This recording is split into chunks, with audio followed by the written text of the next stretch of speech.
ಪ್ರಿಯ ನಿರೀಕ್ಷಕರೇ, ನಮಸ್ಕಾರ. ಬೀರ್ಬಲ್ನ ವಿಶೇಷ ಕಾರ್ಯಕ್ರಮಕ್ಕೆ ತಮ್ಮೆಲ್ಲರಿಗೂ ಕೂಡ ಆತ್ಮೀಯವಾದ ಸ್ವಾಗತ. ನಾನು ಸನಾತ್ ಕೊರ್ಗೆಬಾಯ್. ವೀಕ್ಷಕರೇ, ಸಂಜೆ 4 ಗಂಟೆಗೆ ಅಮಿತ್ ಶಾ ಅವ್ರ ಮನೆಯಲ್ಲಿ ಶುರುವಾದಂತಹ ಮೀಟಿಂಗು ಮುಗಿದಿದ್ದು ರಾತ್ರಿ 9 ಗಂಟೆಗೆ. ಈ ವಿಷಯ ಹೊರಗೆ ಲೀಕ್ ಆದರೆ ಅಮಿತ್ ಶಾ ಅವರ ವಿರುದ್ಧ ಯೋಗಿಜಿ ಅಭಿಮಾನಿಗಳು ಸಿಟ್ಟಿಗೇಳ್ತಾರ.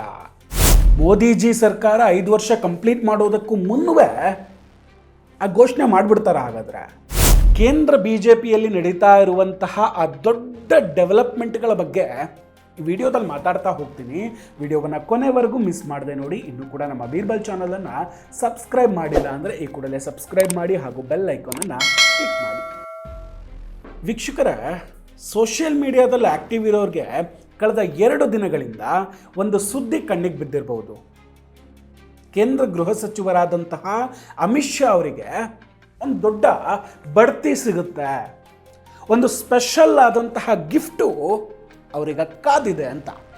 ನೋಡಿ, ಭಾರತೀಯ ಜನತಾ ಪಾರ್ಟಿಯಲ್ಲಿ ನರೇಂದ್ರ ಮೋದಿ ಅವರ ನಂತರ ಶಕ್ತಿಶಾಲಿ ವ್ಯಕ್ತಿ ಅಂದರೆ ಅದು ಅಮಿತ್ ಶಾ ಅವರು. ಅದರಲ್ಲಿ ಯಾವುದೇ ಅನುಮಾನ ಕೂಡ ಇಲ್ಲ.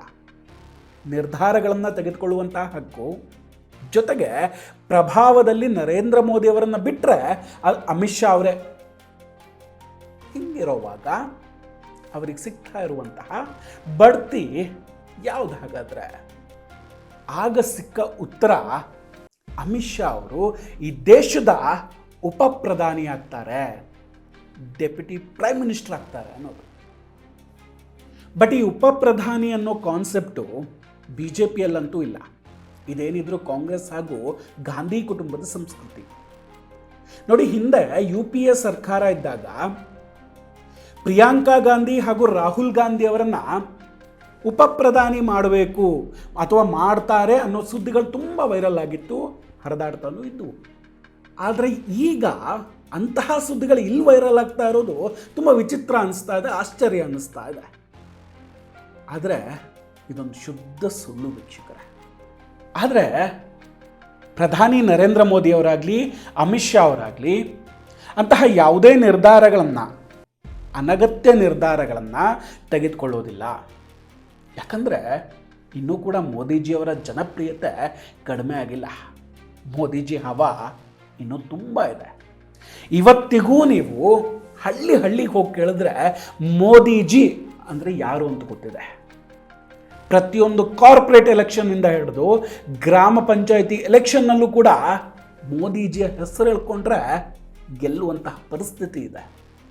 ಇಂತಹ ಸಂದರ್ಭದಲ್ಲಿ ಮೋದಿಜಿ ತಮ್ಮ ಅಧಿಕಾರವನ್ನು ಬಿಟ್ಟು ಅಥವಾ ಮೋದಿಜಿ ಅಧಿಕಾರವನ್ನು ಬಿಡ್ತಾರಾ? ಅಮಿತ್ ಶಾ ಅವರನ್ನು ತಮ್ಮ ಉತ್ತರಾಧಿಕಾರಿ ಅಂತ ಈಗಲೇ ಘೋಷಣೆ ಮಾಡೋದಕ್ಕಾಗುತ್ತಾ? ಒಂದು ವೇಳೆ ನರೇಂದ್ರ ಮೋದಿ ಅವರಾಗಲಿ ಅಮಿತ್ ಶಾ ಅವರಾಗಲಿ ಅಂತಹ ಕೆಲಸವನ್ನು ಮಾಡಿದ್ರೆ, ಅಮಿತ್ ಶಾ ಅವರು ತಮ್ಮ ಉತ್ತರಾಧಿಕಾರಿ ಅಂತ ಈಗಲೇ ಘೋಷಣೆ ಮಾಡಿದ್ರೆ ಅದು ಹೆಂಗಾಗ್ಬಿಡುತ್ತೆ ಅಂದರೆ, ನರೇಂದ್ರ ಮೋದಿ ಅವರು ತಮ್ಮ ವರ್ಚಸ್ಸನ್ನು ಅಮಿತ್ ಶಾ ಅವ್ರ ಜೊತೆ ಹಂಚ್ಕೊಳ್ತಿದ್ದಾರೆ ಅನ್ನೋ ತಪ್ಪು ಸಂದೇಶವನ್ನು ಕೊಟ್ಟಂಗಾಗುತ್ತೆ. ಇದು BJPಗೆ ತುಂಬ ದೊಡ್ಡ ಲಾಸ್ ಆಗುತ್ತೆ. ರಾಜಕೀಯದ ಚಾಣಕ್ಯ ಅಂತ ಕರೆಯಲ್ಪಡುವಂತಹ ಅಮಿತ್ ಶಾ ಅವರು ತಮ್ಮ ಲಾಭಕ್ಕೋಸ್ಕರ ಪಕ್ಷದ ಬ್ರ್ಯಾಂಡನ್ನು ತೆಗೆಯುವಂತಹ ಅಥವಾ ಕಡಿಮೆ ಮಾಡುವಂತಹ ಇಂಥ ಕೆಲಸಕ್ಕೆ ಕೈ ಹಾಕೋದಿಲ್ಲ. ಅದಕ್ಕೆ ಅಮಿತ್ ಶಾ ಅವರ ರಾಜಕೀಯ ಇತಿಹಾಸವೇ ಎಕ್ಸಾಂಪಲ್. ಒಮ್ಮೆ ಅಮಿತ್ ಶಾ ಅವರ ರಾಜಕೀಯ ಇತಿಹಾಸವನ್ನು ನೋಡಿದ್ರೆ ಅವರಿಗೆ ಯಾವುದೇ ರೀತಿಯ ರಾಜಕೀಯ ಹಪಾಹಪಿ ಇಲ್ಲ ಅನ್ನೋದಂತೂ ಕನ್ಫರ್ಮ್ ಆಗುತ್ತೆ. ನೋಡಿ, 2014ರಲ್ಲಿ ಕೇಂದ್ರದಲ್ಲಿ BJP ಸರ್ಕಾರ ಅಧಿಕಾರದಲ್ಲಿತ್ತು. ಆಗ ಉತ್ತರ ಪ್ರದೇಶದಲ್ಲಿ ಅಮಿತ್ ಶಾ ಅವರು 80ರಲ್ಲಿ 73 ಸೀಟ್ಗಳನ್ನು ಗೆಲ್ಲಿಸ್ಕೊಂಡು ಬರ್ತಾರೆ.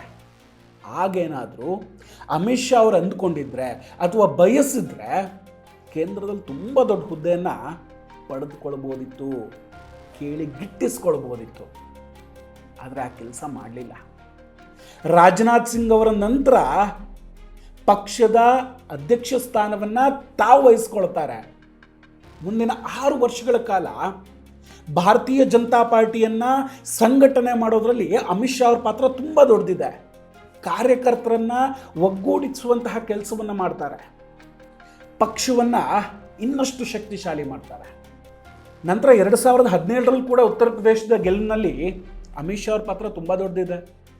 ಆಗಲೂ ಅಂದ್ಕೊಂಡಿದ್ರೆ ಅವರು ತುಂಬ ದೊಡ್ಡ ಹುದ್ದೆಯನ್ನು ಅಥವಾ ತುಂಬ ದೊಡ್ಡ ಶಕ್ತಿಯನ್ನು, ಪ್ರಭಾವವನ್ನು ಬಳಸ್ಕೊಂಡು ತಾವು ಸ್ಥಾನವನ್ನು ಗಿಟ್ಟಿಸ್ಕೊಳ್ಬೋದಿತ್ತು.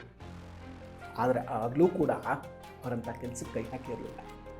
ಸೊ ಇದೊಂದು ಶುದ್ಧ ಸುಳ್ಳು ಅಂತ ಹೇಳ್ಬೋದು. ಹಾಗಾದರೆ ಅಮಿತ್ ಶಾ ಅವರನ್ನು ಉಪಪ್ರಧಾನಿ ಮಾಡ್ತಾರೆ, ಈ ಸುದ್ದಿ ಅಥವಾ ವದಂತಿಯನ್ನು ಯಾಕೆ ಹಬ್ಬಿಸ್ತಾ ಇದ್ದಾರೆ? ಅದರಿಂದ ಈ ಹಬ್ಬಿಸ್ತಾ ಇದ್ದವ್ರಿಗೆ ಲಾಭ ಆದರೂ ಏನು? ಅಲ್ಲೇ ಇರೋದು ನೋಡಿ ವಿಷಯ. ಇದು ಪಕ್ಕಾ ಒಂದು ಪಿತೂರಿ, ರಾಜಕೀಯ ಷಡ್ಯಂತ್ರ ಅಂತ ಹೇಳ್ಬೋದು. ಕಾರಣ 2027ರ ಉತ್ತರ ಪ್ರದೇಶದ ವಿಧಾನಸಭಾ ಚುನಾವಣೆ. ಆ ವಿಧಾನಸಭಾ ಚುನಾವಣೆಯನ್ನು ಟಾರ್ಗೆಟ್ ಮಾಡಿಕೊಂಡು ಇಂತಹದ್ದೊಂದು ವದಂತಿಯನ್ನು ಹಬ್ಬಿಸಲಾಗ್ತಾ ಇದೆ. ಸೊ ಅದಕ್ಕೂ ಇದಕ್ಕೂ ಏನಕ್ಕೆ ಸಂಬಂಧ ಅಂತ ನೀವು ಕೇಳಬಹುದು. ಹೇಳ್ತೀನಿ ಕೇಳಿ. ನೋಡಿ, ಈಗ ಅಮಿತ್ ಶಾ ಅವರನ್ನೇನಾದರೂ ಉಪಪ್ರಧಾನಿ ಅಂತ ಘೋಷಣೆ ಮಾಡೋದು ಅಂದ್ಕೊಳ್ಳಿ. ಆಗ ಒಂದು ಸ್ಪಷ್ಟ ಆಗುತ್ತೆ ಕಾರ್ಯಕರ್ತರಲ್ಲಿ, ಮೋದಿಜಿಯ ನಂತರ ಅಮಿತ್ ಶಾ ಅವರೇ ಭಾರತದ ಪ್ರಧಾನಮಂತ್ರಿ ಆಗ್ತಾರೆ, BJPಯ ಪ್ರಧಾನಿ ಅಭ್ಯರ್ಥಿ ಆಗ್ತಾರೆ ಅಂತ. ಆದರೆ 25 ಕೋಟಿ ಉತ್ತರ ಪ್ರದೇಶದ ಜನರು ಭಾರತದ ಪ್ರಧಾನಿ ನರೇಂದ್ರ ಮೋದಿ ಅವರ ನಂತರ ಅತ್ಯಂತ ಜನಪ್ರಿಯ ನಾಯಕ ಯಾರು ಅಂದರೆ ಯೋಗಿ ಆದಿತ್ಯನಾಥ್ ಅಂತ ಅಂದ್ಕೊಂಡಿದ್ದಾರೆ. ಮೋದಿಜಿಯ ನಂತರ ಯೋಗಿಜಿಯೇ ಪ್ರಧಾನಮಂತ್ರಿ ಆಗಬೇಕು ಅಂತ ಕನಸು ಕಟ್ಕೊಂಡಿದ್ದಾರೆ. ಸೊ ಅಮಿತ್ ಶಾ ಅವರನ್ನೇನಾದರೂ ಈಗ ಪ್ರಧಾನಿ ಅಭ್ಯರ್ಥಿ ಅಂತ ಏನಾದರೂ ಬಿಂಬಿಸೋದಕ್ಕೆ ಹೊರಟ್ರೆ ಆಗ ಯೋಗಿಜಿ ಅಭಿಮಾನಿಗಳು ಖಂಡಿತ ಸಿಟ್ಟಿಗೆಳ್ತಾರೆ. ಉತ್ತರ ಪ್ರದೇಶದ ರಾಜಕೀಯದಲ್ಲಿ ಅಲ್ಲೋಲ ಕಲ್ಲೋಲ ಸೃಷ್ಟಿಯಾಗುತ್ತೆ. ಯೋಗಿ ಆದಿತ್ಯನಾಥ್ ಅವರಿಗೆ ಕೇಂದ್ರ BJPಯಲ್ಲಿ ಅಥವಾ ಕೇಂದ್ರದಲ್ಲಿ ಯಾವುದೇ ಸ್ಥಾನವಿಲ್ಲ ಅನ್ನೋ ಮೆಸೇಜನ್ನು ಕೊಟ್ಟಂಗಾಗುತ್ತೆ. ಆಗ ಉತ್ತರ ಪ್ರದೇಶದಲ್ಲಿ ಖಂಡಿತ BJPಗೆ ಮುಂದಿನ ಚುನಾವಣೆಯಲ್ಲಿ ಹಿನ್ನಡೆ ಅಂತೂ ಆಗುತ್ತೆ. ವಿರೋಧ ಪಕ್ಷಗಳಿಗೆ ಬೇಕಾಗಿರೋದು ಕೂಡ ಇದೆ. ಭಾರತೀಯ ಜನತಾ ಪಾರ್ಟಿಯಲ್ಲೇ ಒಂದು ಭಿನ್ನಾಭಿಪ್ರಾಯವನ್ನು ಸೃಷ್ಟಿ ಮಾಡಿ ಒಡೆದು ತಾವು ಅದರಲ್ಲಿ ಬೇಳೆ ಬೇಯಿಸ್ಕೊಳ್ಳೋದಕ್ಕೆ ಪ್ರಯತ್ನವನ್ನು ಪಡ್ತಾ ಇದ್ದಾರೆ. ನೋಡಿ, ಆಲ್ರೆಡಿ ಈಗ BJP ದಲಿತ ವಿರೋಧಿ, OBC ವಿರೋಧಿ, ಬಡವರ ವಿರೋಧಿ ಇಂತಹದ್ದನ್ನೆಲ್ಲ ನರೇಟಿವನ್ನು ಸೆಟ್ ಮಾಡ್ತಾ ಇದ್ದಾರೆ. ಈಗ ಇದನ್ನು ಕೂಡ ಮಾಡೋಕ್ಕೆ ಹೊರಟಿದ್ದಾರೆ. ಇಂತಹ ಸಂದರ್ಭದಲ್ಲಿ ಮೇಲ್ವರ್ಗದ ರಾಜನಾಥ್ ಸಿಂಗ್ ಅಥವಾ ಅಮಿತ್ ಶಾ ಅವರಿಗೆ ಏನಾದರೂ ಬಡ್ತಿ ಕೊಟ್ಟರೆ ಅಥವಾ ಎಕ್ಸ್ಟ್ರಾ ಪವರನ್ನು ನೀಡಿದ್ರೆ ಭಾರತೀಯ ಜನತಾ ಪಕ್ಷಕ್ಕೆ ತುಂಬ ದೊಡ್ಡ ಹೊಡೆತ ಬೀಳುತ್ತೆ. ಅದು BJP ನಾಯಕರಿಗೂ ಚೆನ್ನಾಗಿ ಗೊತ್ತಿದೆ, ಸಂಘಕ್ಕೂ ಚೆನ್ನಾಗಿ ಗೊತ್ತಿದೆ. ನೋಡಿ, ಅಮಿತ್ ಶಾ ಉಪಪ್ರಧಾನಿ ಅನ್ನೋದ್ರ ಜೊತೆಗೆ ಇನ್ನೊಂದು ಸುದ್ದಿ ಕೂಡ ವೈರಲ್ ಆಗುತ್ತೆ. ರಾಜನಾಥ್ ಸಿಂಗ್ ಅವರನ್ನು ರಾಷ್ಟ್ರಪತಿ ಮಾಡ್ತಾರೆ ಅನ್ನೋ ವದಂತಿ. ಬಟ್ ಇದೆಲ್ಲವೂ ಕೂಡ ಹಸಿ ಸುಳ್ಳು. BJPಯ ಯಾವುದೇ ಸಭೆಯಲ್ಲಾಗಲಿ ಅಥವಾ ಸಂಘಟನೆಯಲ್ಲಾಗಲಿ ಇಂತಹ ಯಾವುದೇ ನಿರ್ಧಾರವನ್ನು ತೆಗೆದುಕೊಂಡಿಲ್ಲ. ಫಸ್ಟ್ ಆಫ್ ಆಲ್ ಆ ಚರ್ಚೆಗಳೇ ಆಗಿಲ್ಲ. ಇದು ಕೇವಲ ಕೆಲವೊಂದಷ್ಟು ಯೂಟ್ಯೂಬ್ ಹಾಗೂ ಪೋರ್ಟಲ್ಗಳಲ್ಲಿ ಹರಡ್ತಾ ಇರುವಂತಹ ಸುಳ್ಳು ಸುದ್ದಿ ಅಷ್ಟೇ. ಸೊ ಯಾರು ಕೂಡ ಅದನ್ನು ನಂಬೋದಕ್ಕೆ ಹೋಗಬೇಡಿ. ಹಾಗೆ ಒಂದು ನೆನಪಿರಲಿ ವೀಕ್ಷಕರೇ, ನರೇಂದ್ರ ಮೋದಿ ಅವರಾಗಲಿ ಅಮಿತ್ ಶಾ ಅವರಾಗಲಿ ಇವರು ತೆಗೆದುಕೊಳ್ಳುವಂತಹ ನಿರ್ಧಾರಗಳನ್ನು ಇದುವರೆಗೂ ಕೂಡ ಯಾರಿಂದಲಾದರೂ ಗೆಸ್ ಮಾಡೋದಕ್ಕಾಗಿದೆಯಾ? ಮೀನಿನ ಹೆಜ್ಜೆ ಆದರೂ ಕಂಡುಹಿಡಬಹುದು, ಇವರ ನಿರ್ಧಾರಗಳನ್ನು ಕಂಡುಹಿಡಿಯೋದಕ್ಕಾಗೋದಿಲ್ಲ. ಅಂತಹ ಗೂಗ್ಲಿಯನ್ನೇ ಎಸೆತಾರೆ.